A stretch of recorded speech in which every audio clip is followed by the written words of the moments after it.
നമസ്കാരം. മാസപ്പടി കേസിൽ CMRL സമർപ്പിച്ച ഹർജിയിൽ കേന്ദ്ര സർക്കാരിനോട് ചോദ്യങ്ങളുമായി ഡൽഹി ഹൈക്കോടതി.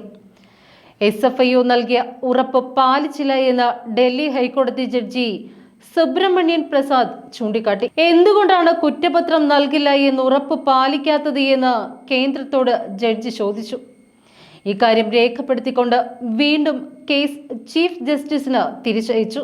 മാസപ്പടി കേസിൽ SFIO അന്വേഷണം തടയണമെന്നാവശ്യപ്പെട്ടുകൊണ്ട് CMRL നൽകിയ ഹർജി പരിഗണിക്കുകയായിരുന്നു കോടതി. കമ്പനിയുടെ നിയമപ്രകാരം നടത്തുന്ന അന്വേഷണത്തിന്റെ റിപ്പോർട്ട് എവിടെയും സമർപ്പിക്കരുത് എന്ന കോടതിയുടെ നിർദ്ദേശം നിലനിൽക്കെയാണ് കുറ്റപത്രം സമർപ്പിച്ച പ്രോസിക്യൂഷൻ നടപടിയിലേക്ക് കടന്നത്. ഇത് കോടതിയെ പരിഹസിക്കുന്ന നടപടിയാണ് എന്നാണ് CMRL ഹർജിയിൽ ചൂണ്ടിക്കാട്ടിയത്. കോടതിയുടെ നിർദ്ദേശം ലംഘിച്ചുകൊണ്ട് SFIO മാർച്ച് 9-നാണ് കുറ്റപത്രം നൽകിയത്. അതേസമയം CMRL എക്സാലോജിക് വിഷയങ്ങളിൽ SFIO റിപ്പോർട്ടിലെ തുടർ നടപടികൾ മെയ് 23-ന് 4 മാസത്തേക്ക് കൂടി കേരള ഹൈക്കോടതി തടഞ്ഞിരുന്നു.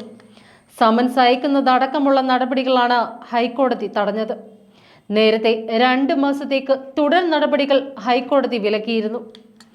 മാസപ്പടി ഇടപാടുമായി ബന്ധപ്പെട്ടുകൊണ്ട് മുഖ്യമന്ത്രിയുടെ മകൾ വീണ വിജയനെതിരെ ഗുരുതരമായ കണ്ടെത്തലുകളാണ് SFIO കുറ്റപത്രത്തിലുള്ളത്. CMRL എക്സാലോജിക് മാസപ്പടി ഇടപാടിന്റെ മുഖ്യ ആസൂത്രകയാണ് വീണ എന്ന് SFIO പറയുന്നു.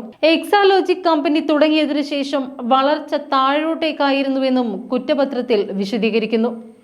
പ്രതിവർഷം 66 ലക്ഷം രൂപയുടെ ബാധ്യതയാണ് വീണയുടെ എക്സാലോജിക് കമ്പനിക്ക് ഉണ്ടായിരുന്നത്.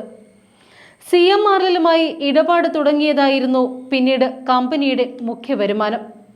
2017 മുതൽ 19 വരെയുള്ള കാലയളവിൽ CMRLുമായി ഇടപാടുകൾ നടത്തി. പ്രതിമാസം 5 ലക്ഷം രൂപ CMRLിൽ നിന്ന് വീണയുടെ പേരിലേക്ക് എത്തി. കമ്പനിയുടെ പേരിലും 3 ലക്ഷം രൂപ പ്രതിമാസം എത്തിയെന്നും കുറ്റപത്രത്തിൽ പറയുന്നു.